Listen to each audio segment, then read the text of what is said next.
Атырау облысы Қызылқоға ауданы Сағыз ауылы жалпы білім беретін нөмірі 9 орта мектептің 1-ші Б сынып оқушысы Асылбек Айсана Әлбиқызы, сынып жетекшім Исқалиева Бақтыгүл.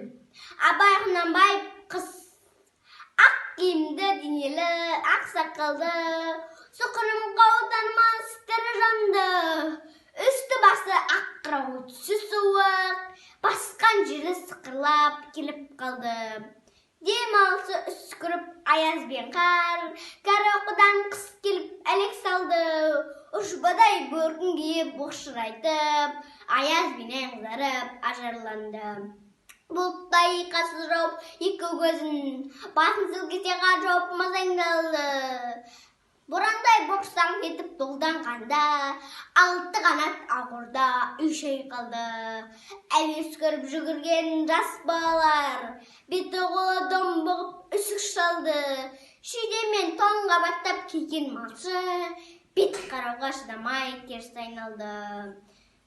Қар тепкенге қарамас қайран жылқы, титығы қыруына азақ қалды. Құспен бірге тұмсығын салды қасқыр, малшыларым құрбыма итке малды. Соныға малды жайып күзетіңдер, ик отырмес қайрат құлбыз қамалды. Ит жегенше қонды бай қанай жесін, құр жібер мұны аң тұран кәр шалды.